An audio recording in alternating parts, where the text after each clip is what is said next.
Hello viewers, I am Dr. Bharat Kumar KK, Assistant Professor, Maharaja Institute of Technology, the Department of Management Sciences. So today I am going to give a brief explanation about retail management.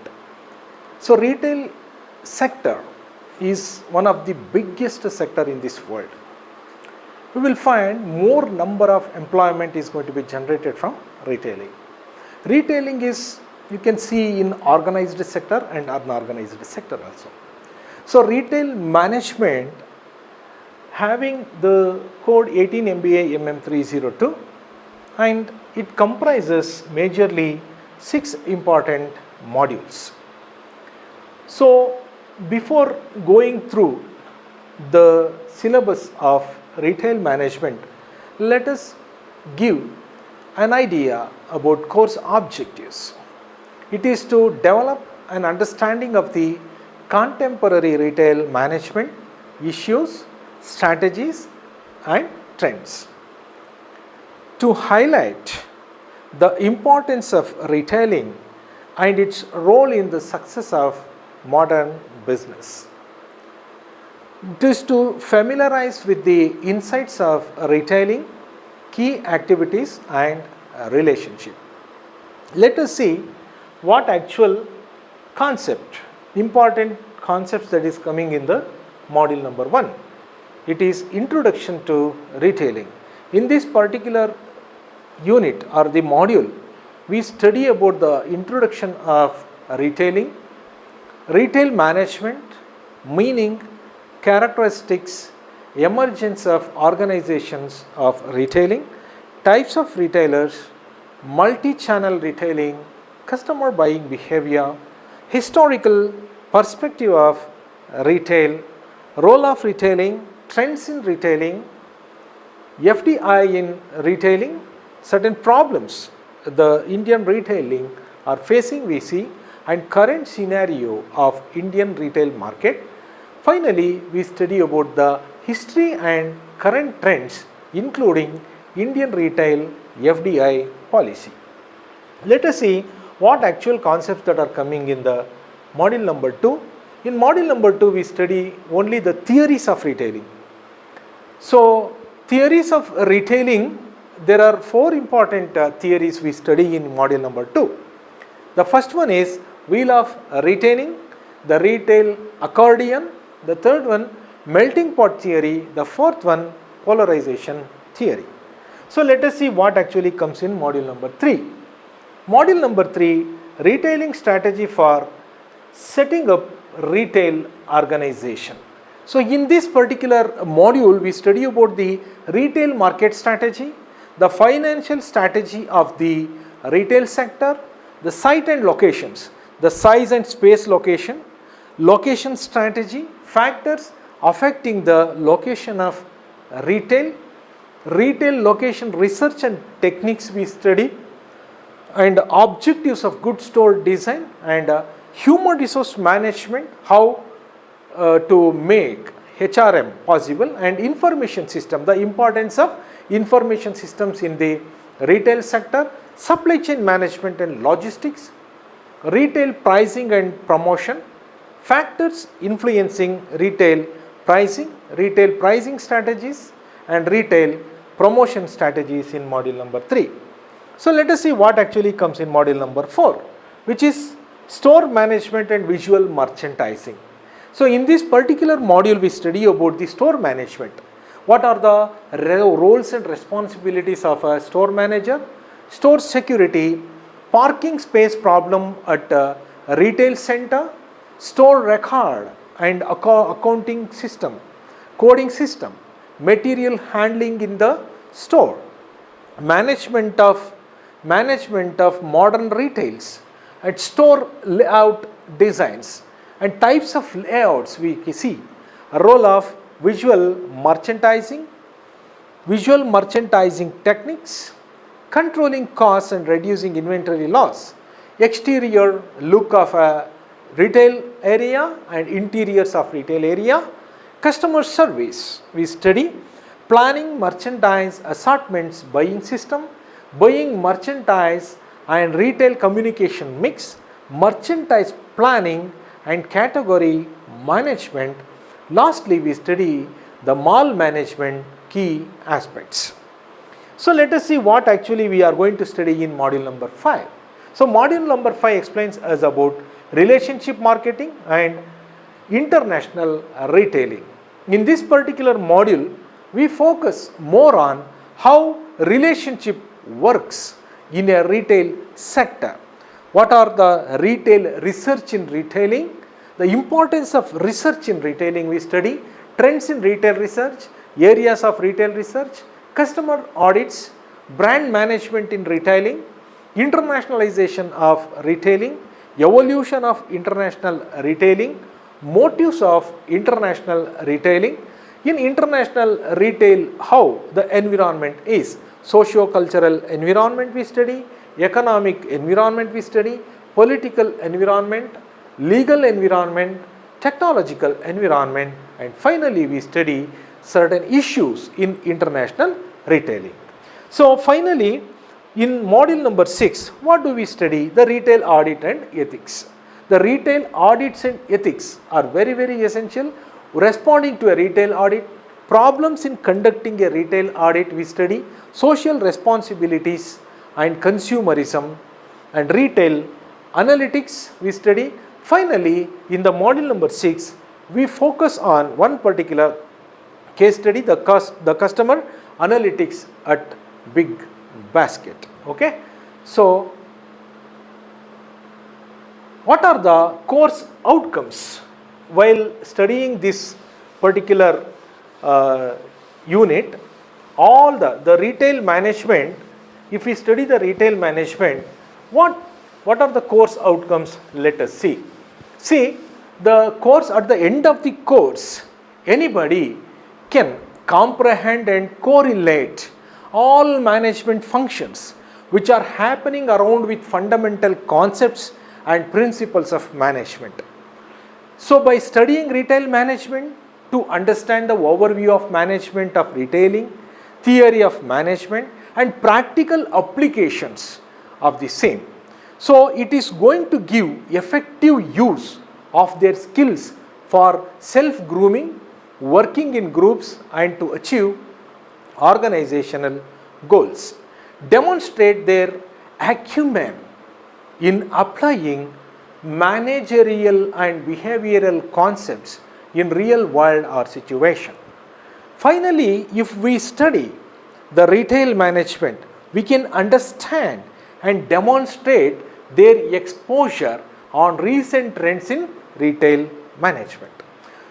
So let us study the module number 1.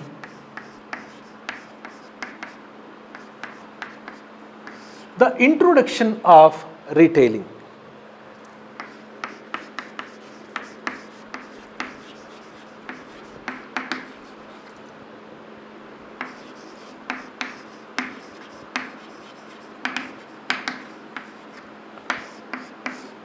So let us understand what is retailing is. Retailing is a set of business activities that adds value to the products and services sold to consumers for their personal and family use. So let us understand what is retailer is. Retailer is a business that sells products or services to consumers for personal or family use. So if we see the 4 P's of marketing, the product stays here, the price stays here, the place stays here, and promotion stays here. So this is what we called as traditional piece of marketing. So which is the place of retail in this particular 4 P's? Here it is place.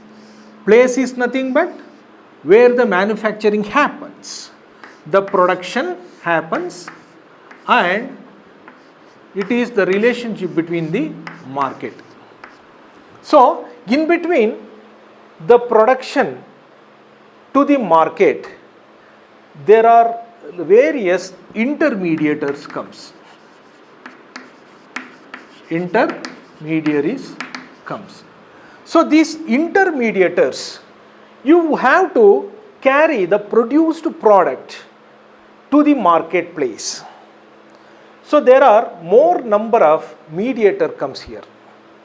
So that you have to understand the distribution technique comes here. How do you distribute? Who are the intermediators that are coming in between the production and the market? So you can identify some of the people like the collecting and forwarding agents, brokers, agents, distributors, retailers, and then ultimately it is reaching the customer. Okay. So the next is how the distribution channel works. We know from the manufacturing it is going to reach the consumer. So we know one more concept here. So it is called as, there are three important areas we have to find out. We call, this is the manufacturing or production area. This is inbound supply. This is called as outbound supply. So in this particular picture,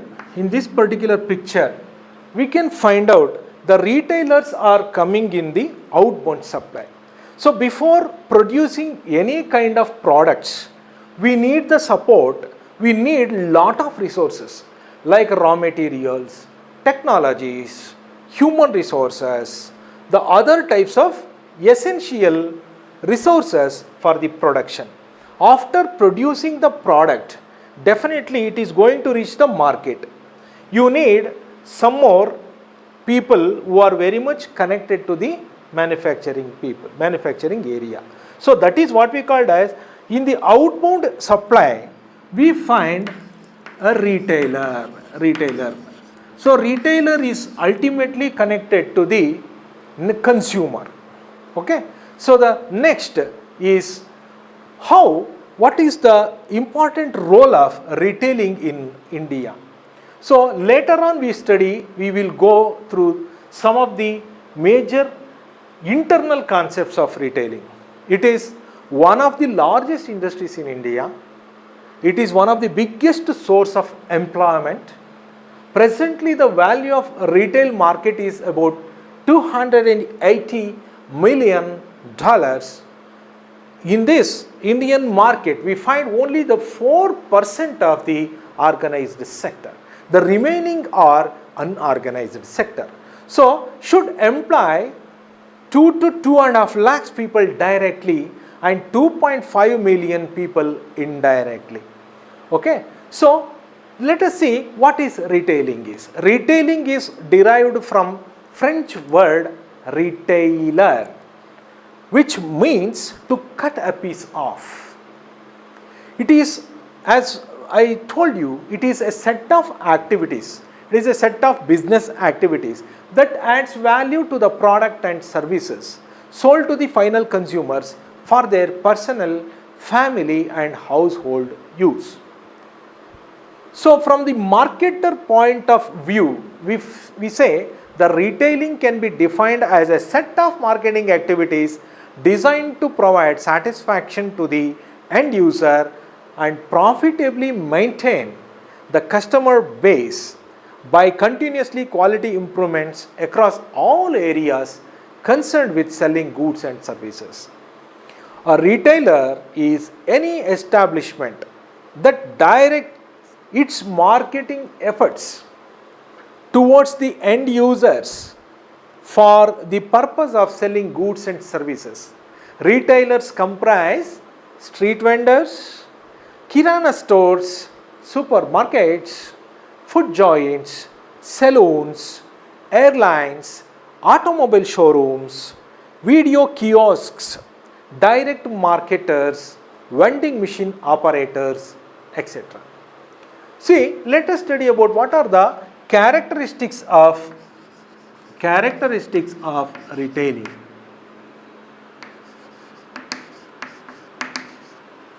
So there are various characteristics you will find in a retailing. So retailing happens in a small quantities. Retailers buy and sell goods in small quantities. Since in the manufacturing area, they are going to produce in a bulk, and from the producer, that is the manufacturer, there are various intermediators comes. You will find C&F agents keeps more number of products, huge number of products. Ultimately you will find the distributors also keeps some of the more number of products of individual company, but retailer buys a very small quantity of products which is very convenient for the customers. Sell to ultimate consumers. Retailers sell goods to ultimate final consumers. Varieties of goods. A retailer can sell various necessary goods to consumers. See, a distributor is selling one particular company product, another distributor sells another type of product. For example, if you can find one distributor is selling only Procter & Gamble products, another distributor sells Hindustan Unilever Limited products, one more distributor selling Dabur products, but a retailer can keep all these companies' products. That is why varieties of goods we say. The personal contact. A retailer establishes direct and personal contacts with the customers. Since he can work out if he is keeping a better relationship with the customer, then the business can be predicted for longer time. So, shop display. A retailer should decorate and display goods to attract customers. You may have seen lot of retail areas how the arrangement of goods in the particular place. So last link, retailer work as the last link of distribution channels. Okay, so let us study about the scope of retailing.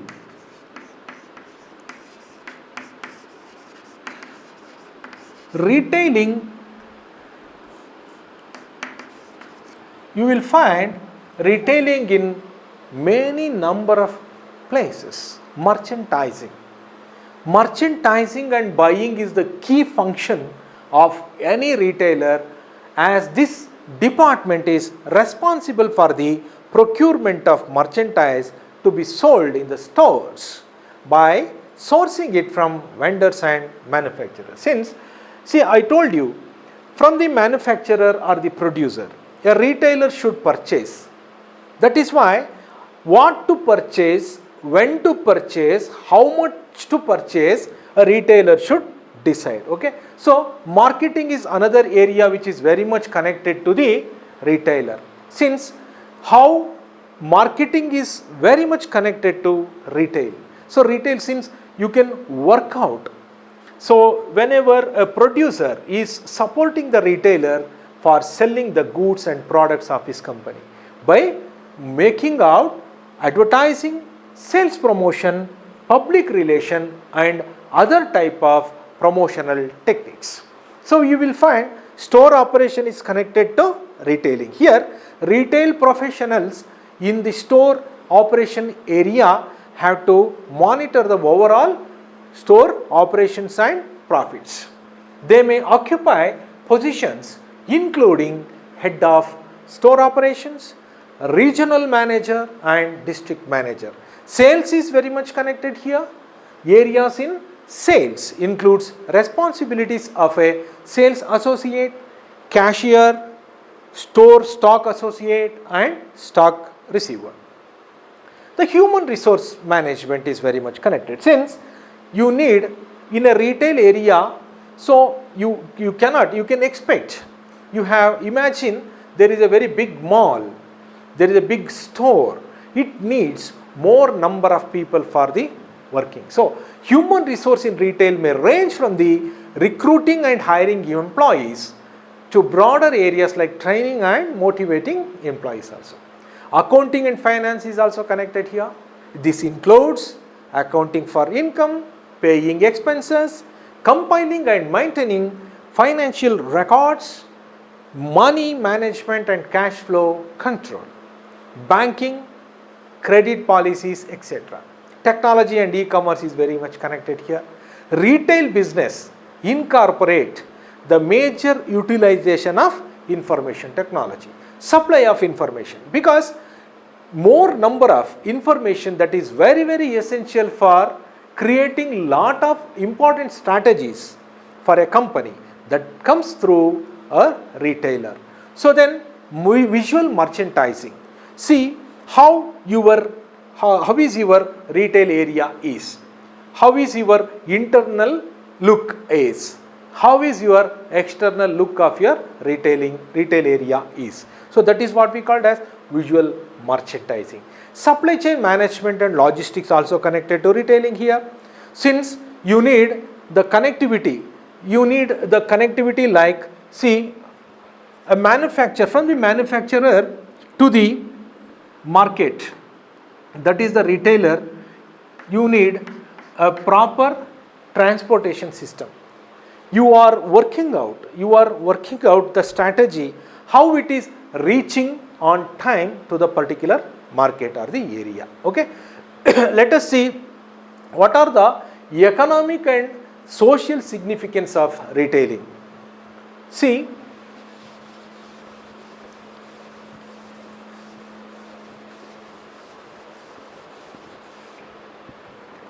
economic and social significance. Social significance.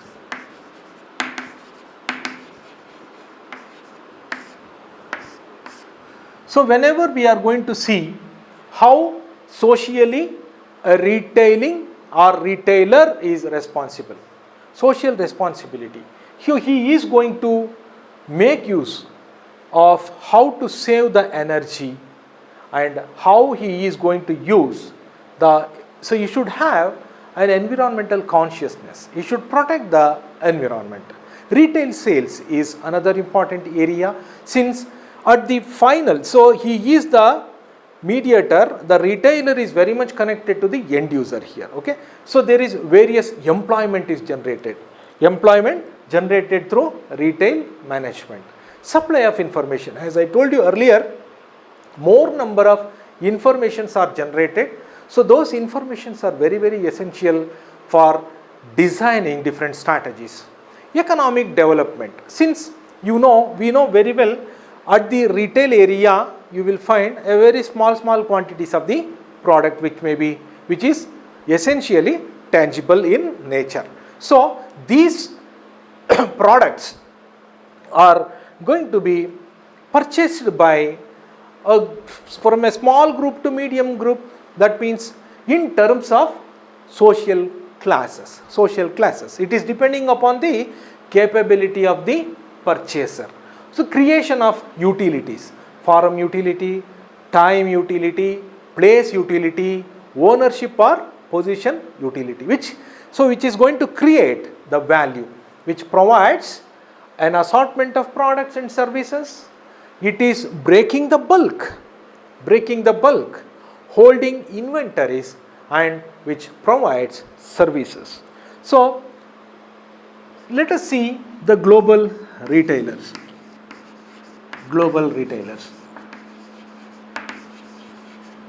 So we know retailing is a global industry. Many retailers are pursuing growth by expanding their operations to other countries. Globally, we will find Walmart remains undisputed leader in the retail industry, with sales that are more than 3 times greater than those of Carrefour, the second largest retailer. So Walmart stands first.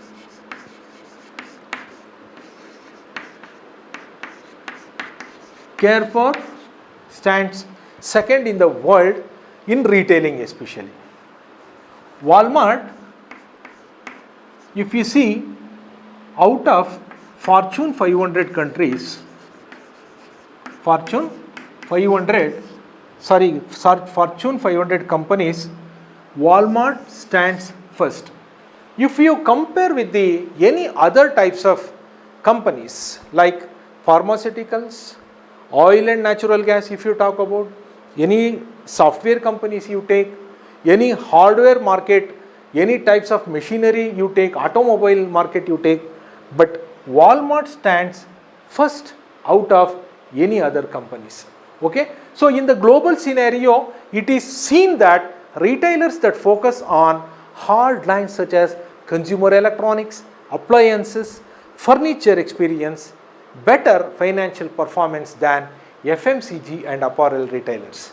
The nature of retailing and distribution channels around the world differs. We see some of the retailers at this particular place. I will write only 5. Okay, so the Tesco is another retailer, they are standing at the 3rd place. Metro stands at the 4th place, and at the 5th place Home Depot. If you see the Western countries, the Walmart is from US, Carrefour is from France, again Tesco is from US, Metro is from Germany, and again the Home Depot is from US. So majority of the organized sector in retailing, US stands first. So only about 10 to 15% of the retailing business which are related to unorganized sector. So that is what we called as retailing is a, what I told you, the retailing is a global industry, and Walmart remains at the first, and at the second place you will find the Carrefour. So the next one is the, particularly we see how the Indian retail sector is. In the Indian retail sector, we find organized and unorganized sector.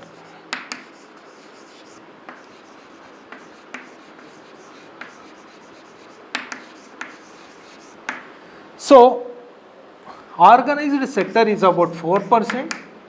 96% of the retail business in India is in unorganized area. So organized retailing refers to trading activities undertaken by licensed retailers, that is those who are registered for sales tax, income tax, etc.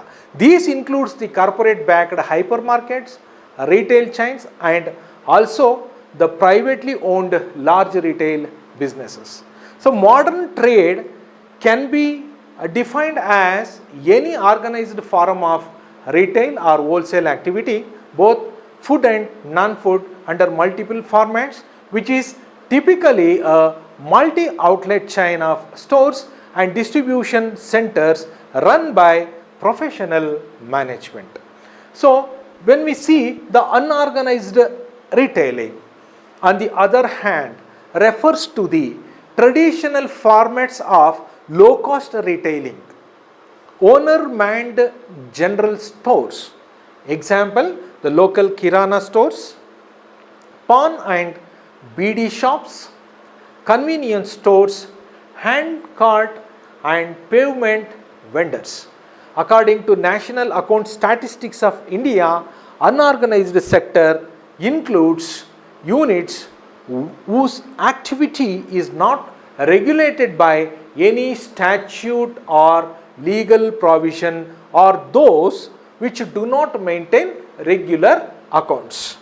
The retail has become the largest source of employment and has deep penetration into rural India.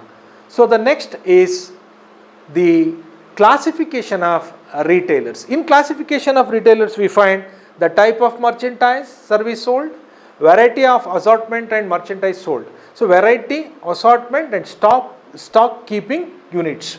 We see we are going to study the classification of retailers now.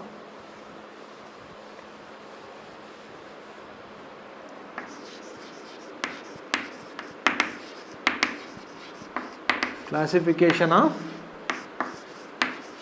retailers. So in classification of retailers, you will find there are various, very importantly, which is depending upon the type of merchandise, variety and assortment of merchandise sold. So we see stock keeping units.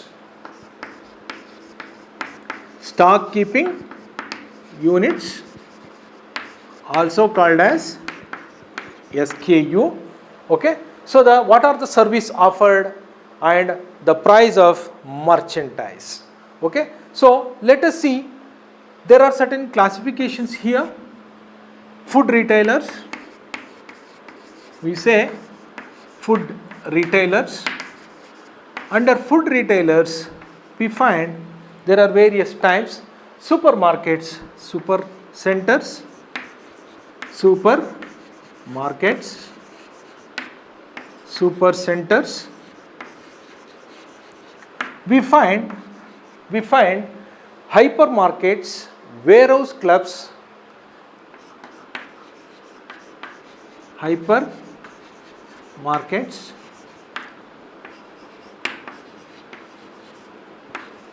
warehouse clubs,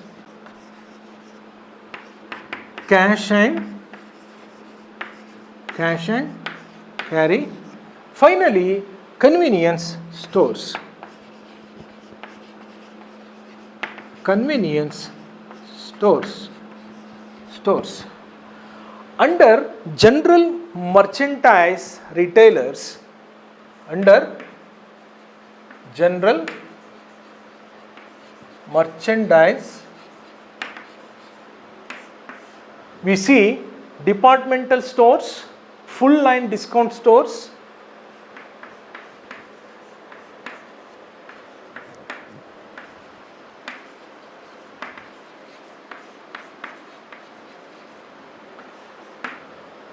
full line discount stores, specialty stores,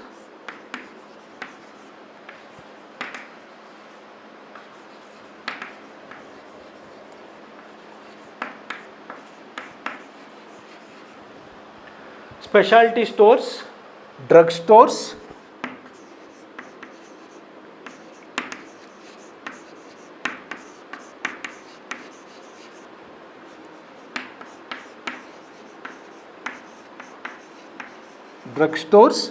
we see certain other categories like extreme value retailers, category specialists,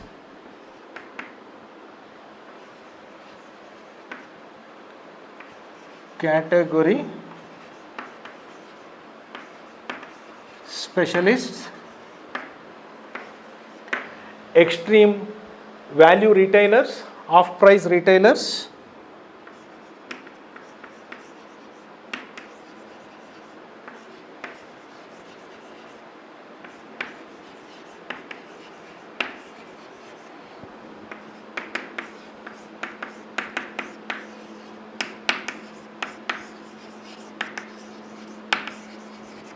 so this will be called as, see, the food retailers is called as classification A, general merchandise is called as classification B, and classification C is the service retailers.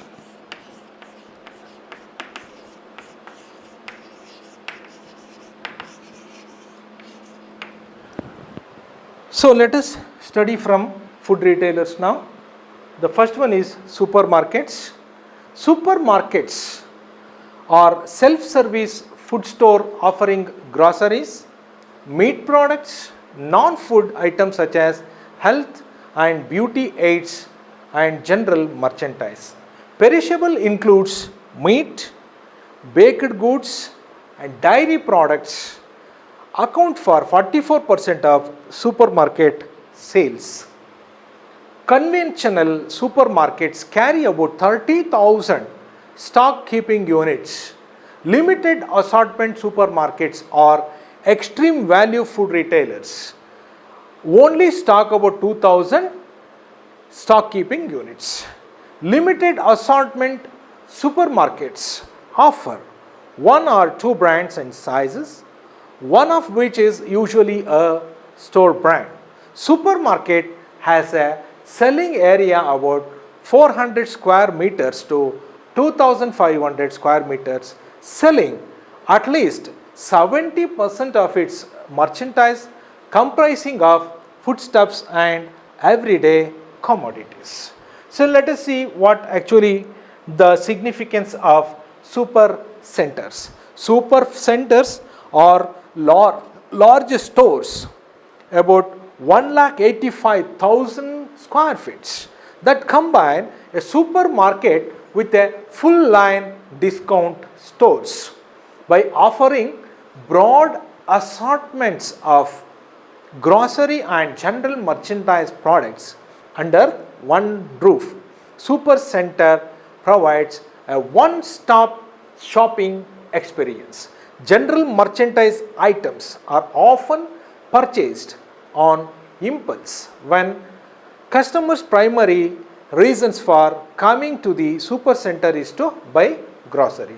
General merchandise has higher margins, enabling the super centers to price food items more aggressively. However, super centers are very large, so some customers find them inconvenient because it can take a long time to find the items they want. Hypermarkets at the same time, which the area of such markets are from 1 lakh to 3,000 lakh, 1 lakh to 300,000 square feet, which combine food and general merchandise.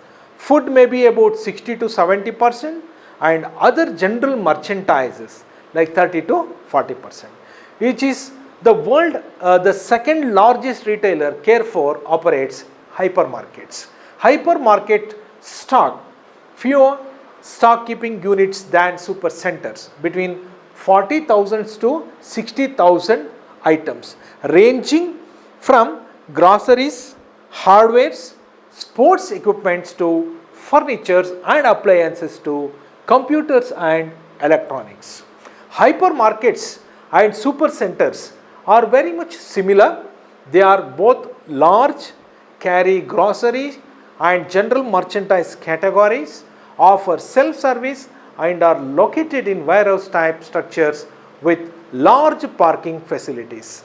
However, hypermarkets carry a large proportion of food items than do super centers and have a greater emphasis on perishables. Super centers have a large percentage of non-food items and focus more on dry groceries such as breakfast, cereals and canned goods. Let us see what is the significance of warehouse clubs. Warehouse clubs are retailers that offer a limited and irregular assortment of food and general merchandise with little service at low prices for ultimate consumers and small businesses. The largest warehouse club chains in USA are Costco and Sam Club of Walmart. Sam Club is the sister concern of Walmart stores. Customers are attracted to these stores because they can stock large packs of basic like paper towels, large sized packed groceries, best selling books, fresh meat and produce and an unpredictable assortment of upscale merchandise and services at low prices. Warehouse clubs or the size of warehouse clubs vary from 1 lakh to 1.5 lakh square feet and typically located in low rent districts. They have simple interiors and concrete floors. Warehouse clubs can offer low prices because they use low cost locations, have inexpensive store designs and offer little customer service. So let us see what is the importance of cash and carry. So cash and carry is a form of trade in which goods are sold from wholesale warehouse operated either on self-service basis or on the basis of samples. Customers, maybe the retailers, professional users, caterers, institutional buyers, etc. are the members who settle the invoice on the spot in cash and carry the goods away themselves. So cash and carry wholesalers arrange the transportation of the goods themselves and pay for the goods in cash and not on credit. It offers wide assortment of goods and food and non-food items. So let us see what is the importance of convenience stores. The convenience stores, the size of these type of retail area vary from 3000 to 5000 square feet, which enables the consumers to make purchases quickly without having to search more thorough through a large store and wait in a long checkout line. So they offer only limited assortments and variety, and they charge higher prices than supermarkets. So to increase convenience, these stores are opening smaller stores close to where the consumers shop and work. It is easy to access, store front parking, quick in and out access are some of the important benefits offered by convenience stores. So let us see what are the important categories that are coming under general merchandise. The first one is departmental stores. Departmental stores are retailers that carry a broad variety and deep assortment, offer customer service and organize their stores into distinct departments for displaying merchandise. Department stores attract customers by offering a pleasing ambience, an attentive service and a wide variety of merchandise under one roof.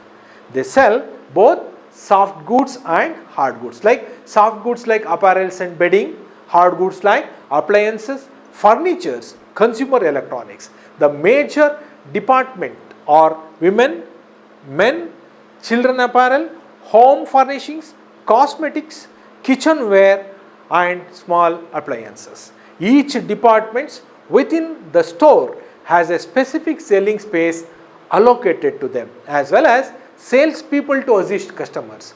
The department store often resembles a collection of specialty shops. The next one is the department stores is another important area. Some of the points of department stores are department stores. So because the large number of fashionable have not been as successful as discount stores and food retailers in reducing costs by working with their vendors to establish just-in-time inventory systems. The next one is full line discount. Full line discount stores. The full line discount stores, these are the retailers that offer a broad variety of merchandise, private labels and national brands, limited service, low prices. Discount stores offer both. They face intense competition from category specialists that focus on single category of merchandise. Super centers are more efficient because of the economies of scale that result from the high traffic generated by the food offerings. The specialty stores concentrate on a limited number of complementary merchandise categories and provide a high level service. They tailor their retail strategy towards a very specific market segments by offering deep but narrow assortment and sales associate expertise. So we will find Apple computers, phones, Levi's, jeans and casual apparels, and so the Victoria's Secret, leading specialty retailer of lingerie. So specialty stores may be located at several places such as malls, lifestyles, centers, etc. The next one is drugstore. So these are the specialty stores that concentrate on health and personal grooming merchandise. So here we will find to build customer loyalty, the chains are changing. The role of their pharmacist from simply dispensing pills to providing healthcare assistance, such as explaining how to use a nebulizer. Drugstores are expanding their roles as a fill-in-trip destination by carrying products typically found in convenience stores such as beverages and making them easily accessible at the front of the stores. The next one is category specialist. These are big box stores that offer a narrow but deep assortment of merchandise. Use a self-service approach, but offer assistance to customers in some areas of stores. By offering a complete assortment in a category, category specialists can kill a category of merchandise for other retailers and thus are frequently called as category killers. Using their category dominance and buying power, they buy products at low prices and are ensured to supply when items are scarce. So department stores and full line discount stores located near category specialists often have to reduce their offerings in the category because consumers are drawn to the deep assortment and relatively low prices at the category killer. Next one is the extreme value retailers. Next one is the extreme value retailers. So extreme value retailers are small discount stores that offer a broad variety but shallow assortment of household goods, health and beauty aids and groceries at very low prices. They primarily target low income consumers who want well-known brands but cannot afford to buy the large size packages offered by full-line discount stores or warehouse clubs. So higher income consumers are increasingly patronizing these stores for fun and an opportunity to find some hidden treasure among the household staples. The off-price retailers is the next one. Off-price retailers are offering an inconsistent assortment of brand name merchandise at a significant discount of the manufacturer's suggested retail price. For MRP, you can say maximum retail price. Reason, so below maximum retail price, these type of sellers are going to sell. Most merchandise is bought opportunistically from manufacturers that have overruns, cancelled orders, forecasting mistakes causing excess inventory, close outlets and irregulars. So close outs are end of season merchandise that will not used in the following seasons. Irregulars are merchandise. Some of the articles are products that has minor mistakes in construction. So next one is finally we can see the service retailers. The service retailers are another important retailing area where you will find for these type of firms that primarily sell services rather than the goods or what we called as articles, which is tangible in nature. These companies are retailers because they sell goods and services to consumers. However, some are not just retailers. Airlines, you can say, banks, you can talk about hotels, insurance and express mail companies. All these are very important services. And many service retailers such as lawyers, doctors focus on local market and do not have a national presence. So Organizations such as banks, hospitals, health spas, entertainment firms, universities that offer services to consumers traditionally have not considered themselves as retailers, yet due to increased competition these organizations are adopting retailing principles to attract customers and satisfy their needs. So this is what we called as the all retailers provide goods and services for their customers. However, the emphasis placed on the merchandise versus the service differs across retail formats. We will find from the tangibility to the intangibility. From the tangibility we will see there is more number of, from the tangibility to intangibility you will find almost all the people are retailers only.